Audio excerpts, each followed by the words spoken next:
Ladies and gentlemen, the President of the United States.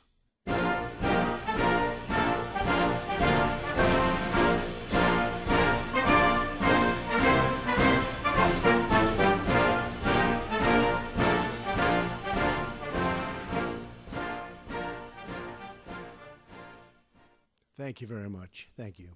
Please be seated. Vice President Pence, Secretary of State Tillerson, members of the Cabinet, General Dunford, Deputy Secretary Shanahan, and Colonel Duggan. Most especially, thank you to the men and women of Fort Meyer and every member of the United States military at home and abroad. We send our thoughts and prayers to the families of our brave sailors who were injured and lost after a tragic collision at sea, as well as to those conducting the search and recovery efforts. I am here tonight to lay out our path forward in Afghanistan and South Asia. But before I provide the details of our new strategy, I want to say a few words to the service members here with us tonight, to those watching from their posts, and to all Americans listening at home.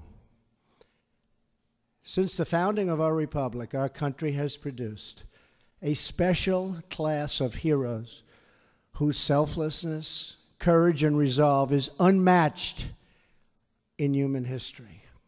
American patriots from every generation have given their last breath on the battlefield for our nation and for our freedom.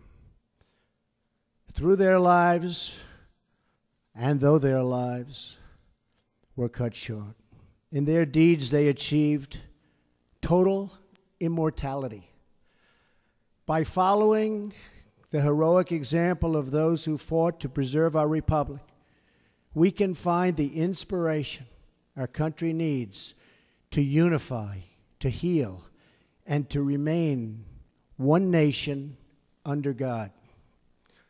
The men and women of our military operate as one team with one shared mission and one shared sense of purpose.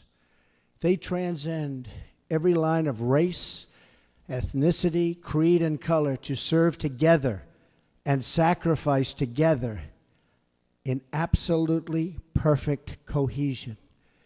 That is because all service members are brothers and sisters. They're all part of the same family. It's called the American family. They take the same oath, fight for the same flag, and live according to the same law. They are bound together by common purpose, mutual trust, and selfless devotion to our nation and to each other. The soldier understands what we as a nation too often forget, that a wound inflicted upon a single member of our community is a wound inflicted upon us all. When one part of America hurts, we all hurt. And when one citizen suffers an injustice, we all suffer together. Loyalty to our nation demands loyalty to one another. Love for America requires love for all of its people. When we open our hearts to patriotism, there is no room for prejudice, no place for bigotry, and no tolerance for hate. The young men and women we send to fight our wars abroad deserve to return to a country that is not at war with itself at home. We cannot remain a force for peace in the world if we are not at peace with each other. As we send our bravest to defeat our enemies overseas, and we will always win, let us find the courage to heal our divisions within. Let us make a simple promise to the men and women we ask to fight in our name, that when they return home from battle, they will find a country that has renewed the sacred bonds of love and loyalty that unite us together as one. Thanks to the vigilance and skill of the American military and of our many allies throughout the world, horrors on the scale of September 11th, and nobody can ever forget that, have not been repeated on our shores.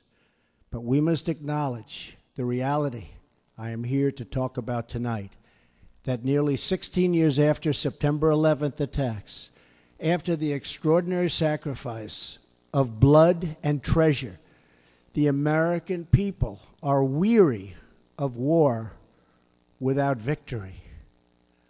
Nowhere is this more evident than with the war in Afghanistan, the longest war in American history, 17 years. I share the American people's frustration. I also share their frustration over a foreign policy that has spent too much time, energy, money, and most importantly, lives, trying to rebuild countries in our own image instead of pursuing our security interests above all other considerations. That is why, shortly after my inauguration, I directed Secretary of Defense Mattis and my national security team to undertake a comprehensive review of all strategic options in Afghanistan and South Asia. My original instinct was to pull out, and historically, I like following my instincts. But all my life, I've heard that decisions are much different when you sit behind the desk in the Oval Office. In other words, when you're President of the United States. So I studied Afghanistan in great detail and from every conceivable angle.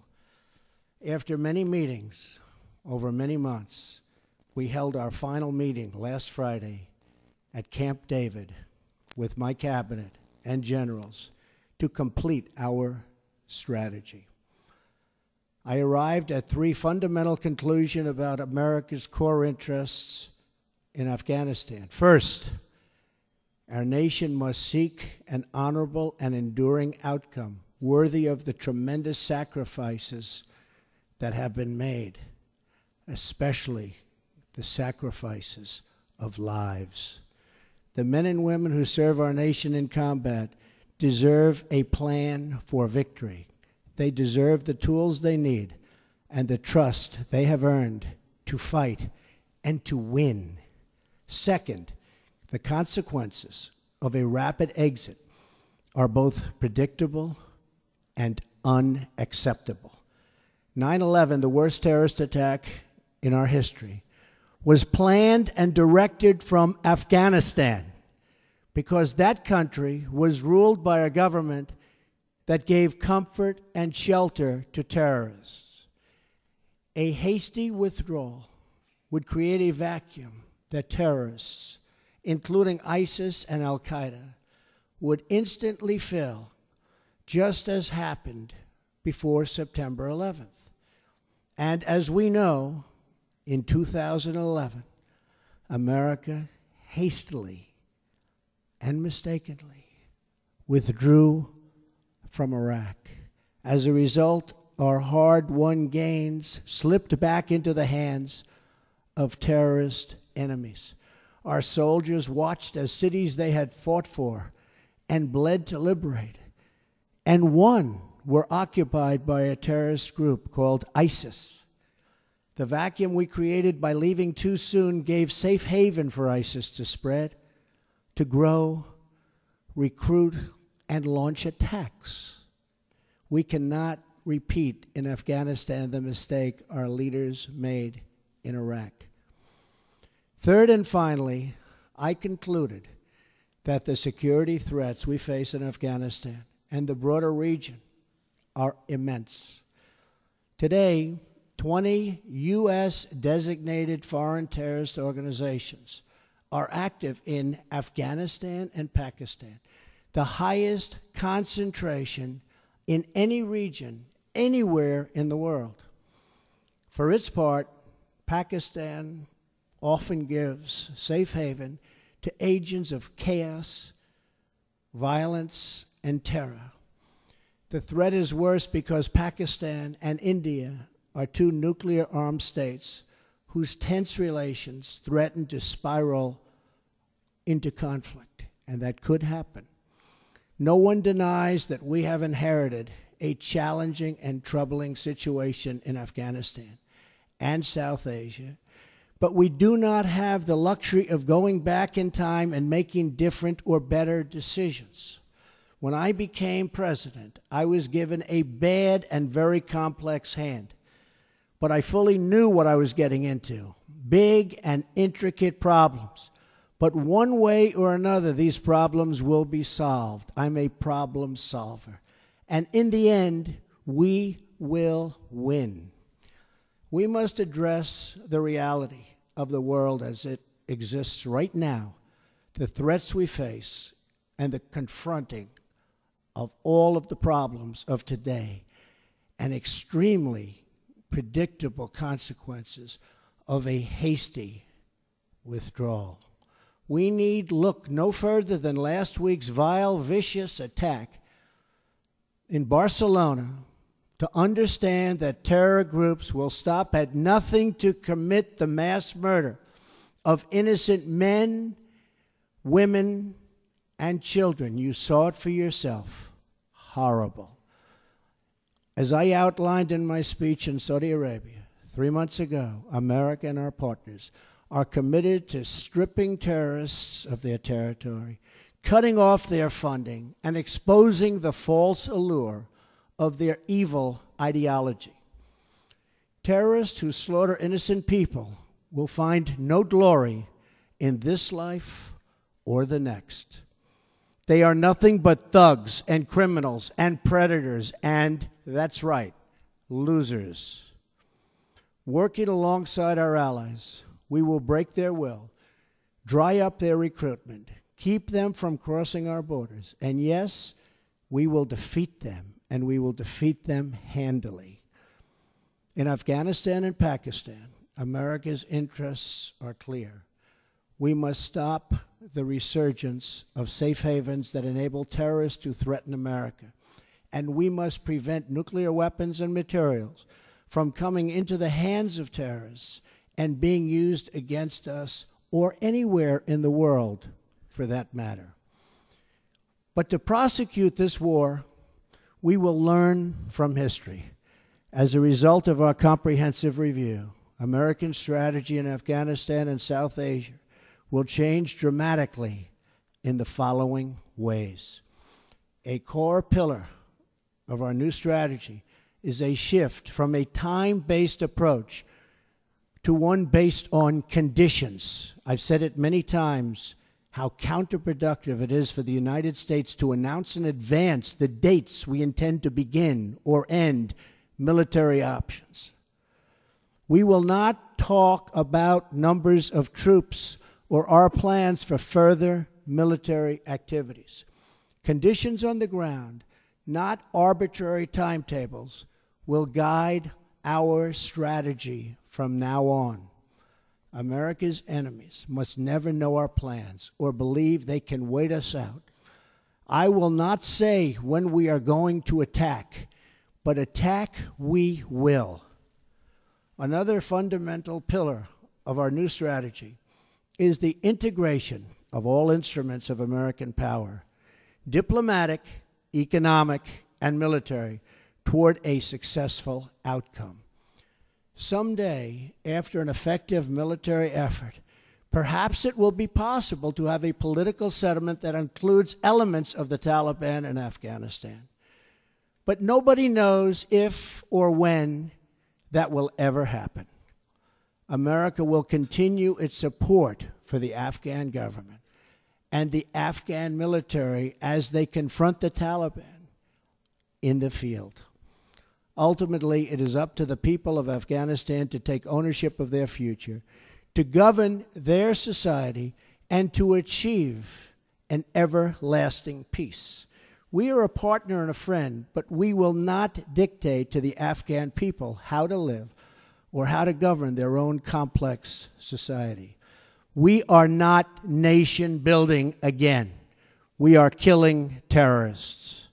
The next pillar of our new strategy is to change the approach and how to deal with Pakistan. We can no longer be silent about Pakistan's safe havens for terrorist organizations, the Taliban, and other groups that pose a threat to the region and beyond. Pakistan has much to gain from partnering with our effort in Afghanistan. It has much to lose by continuing to harbor criminals and terrorists. In the past, Pakistan has been a valued partner. Our militaries have worked together against common enemies. The Pakistani people have suffered greatly from terrorism and extremism. We recognize those contributions and those sacrifices. But Pakistan has also sheltered the same organizations that try every single day to kill our people. We have been paying Pakistan billions and billions of dollars. At the same time, they are housing the very terrorists that we are fighting. But that will have to change, and that will change immediately. No partnership can survive a country's harboring of militants and terrorists who target U.S. service members and officials. It is time for Pakistan to demonstrate its commitment to civilization, order, and to peace. Another critical part of the South Asia strategy for America is to further develop its strategic partnership with India, the world's largest democracy and a key security and economic partner of the United States. We appreciate India's important contributions to stability in Afghanistan, but India makes billions of dollars in trade with the United States, and we want them to help us more with Afghanistan, especially in the area of economic assistance and development. We are committed to pursuing our shared objectives for peace and security in South Asia and the broader Indo-Pacific region. Finally, my administration will ensure that you, the brave defenders of the American people, will have the necessary tools and rules of engagement to make this strategy work and work effectively and work quickly. I have already lifted restrictions the previous administration placed on our warfighters that prevented the Secretary of Defense and our commanders in the field from fully and swiftly waging battle against the enemy. Micromanagement from Washington, D.C. does not win battles. They are won in the field, drawing upon the judgment and expertise of wartime commanders and frontline soldiers, acting in real time with real authority and with a clear mission to defeat the enemy.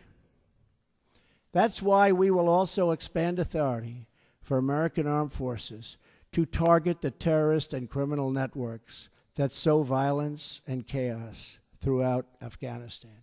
These killers need to know they have nowhere to hide, that no place is beyond the reach of American might and American arms. Retribution will be fast and powerful as we lift restrictions and expand authorities in the field. We are already seeing dramatic results in the campaign to defeat ISIS, including the liberation of Mosul in Iraq. Since my inauguration, we have achieved record-breaking success in that regard. We will also maximize sanctions and other financial and law enforcement actions against these networks to eliminate their ability to export terror. When America commits its warriors to battle, we must ensure they have every weapon to apply swift, decisive, and overwhelming force. Our troops will fight to win. We will fight to win. From now on, victory will have a clear definition: attacking our enemies, obliterating ISIS, crushing al-Qaeda, preventing the Taliban from taking over Afghanistan, and stopping mass terror attacks against America before they emerge. We will ask our NATO allies and global partners to support our new strategy with additional troop and funding increases in line with our own. We are confident they will. Since taking office, I have made clear that our allies and partners must contribute much more money to our collective defense, and they have done so. In this struggle, the heaviest burden will continue to be borne by the good people of Afghanistan and their courageous armed forces. As the Prime Minister of Afghanistan has promised, we are going to participate in economic development to help defray the cost of this war to us. Afghanistan is fighting to defend and secure their country against the same enemies who threaten us. The stronger the Afghan security forces become, the less we will have to do. Afghans will secure and build their own nation and define their own future. We want them to succeed, but we will no longer use American military might to construct democracies in faraway lands or try to rebuild other countries in our own image. Those days are now over. Instead, we will work with allies and partners to protect our shared interests. We are not asking others to change their way of life, but to pursue common goals that allow our children to live better and safer lives. This principled realism will guide our decisions moving forward. Military power alone will not bring peace to Afghanistan or stop the terrorist threat arising in that country. But strategically applied force aims to create the conditions for a political process to achieve a lasting peace. America will work with the Afghan government as long as we see determination and progress. However, our commitment is not unlimited, and our support is not a blank check. The government of Afghanistan must carry their share of the military, political, and economic burden. The American people expect to see real reforms, real progress, and real results. Our patience is not unlimited. We will keep our eyes wide open. In abiding by the oath I took on January 20th, I will remain steadfast in protecting American lives and American interests. In this effort, we will make common cause with any nation that chooses to stand and fight alongside us against this global threat. Terrorists, take heed. America will never let up until you are dealt a lasting defeat. Under my administration, many billions of dollars more is being spent on our military, and this includes vast amounts being spent on our nuclear arsenal and missile defense. In every generation, we have faced down evil, and we have always prevailed. We prevailed because we know who we are and what we are fighting for. Not far from where we are gathered tonight, hundreds of thousands of America's greatest patriots lay in eternal rest at Arlington National Cemetery. There is more courage, sacrifice, and love in those hallowed grounds than in any other spot on the face of the earth. Many of those who have fought and died in Afghanistan enlisted in the months after September 11th, 2001. They volunteered for a simple reason. They loved America, and they were determined to protect her. Now we must secure the cause for which they gave their lives. We must unite to defend America from its enemies abroad. We must restore the bonds of loyalty among our citizens at home, and we must achieve an honorable and enduring outcome worthy of the enormous price that so many have paid.